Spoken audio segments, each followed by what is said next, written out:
Racist cop harasses woman, then runs when she reveals who she really is. Story: It was late afternoon, in a small town just outside of Atlanta. Sarah Whitmore, a well-dressed white woman in her early 30s, had just finished a long day at work and was driving home.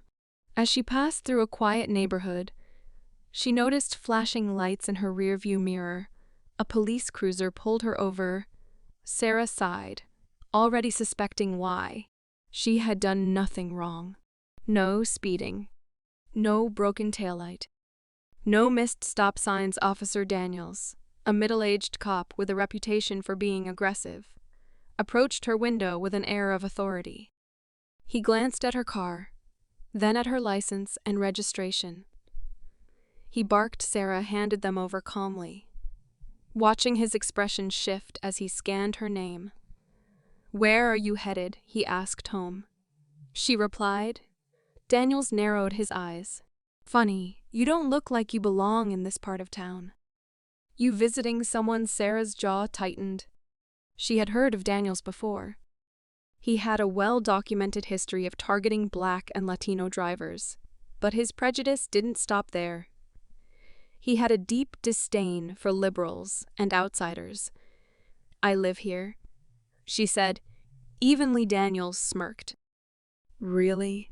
You sure about that?" "Because people like you," he glanced at the diversity bumper sticker on her car, "tend to cause trouble in small towns like this."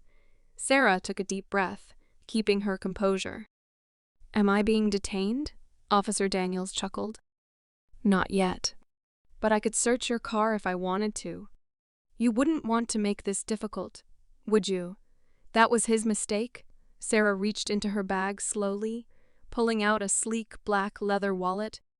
She flipped it open, revealing a Department of Justice ID. Sarah Whitmore, civil rights attorney. Federal Division. Daniels' smug expression evaporated.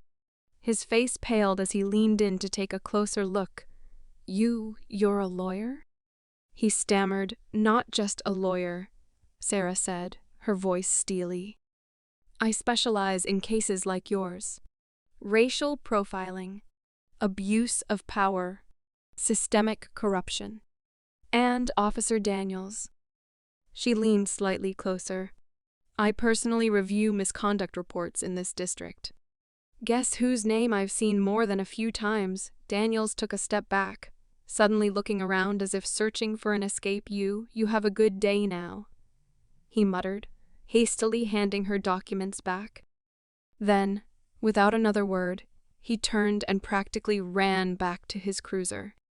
The red and blue lights flicked off, and within seconds he sped away. Sarah exhaled, shaking her head. Another bully exposed. Another battle won. But she knew the fight wasn't over as she drove home. She made a mental note: first thing tomorrow, she was opening a full investigation into Officer Daniels.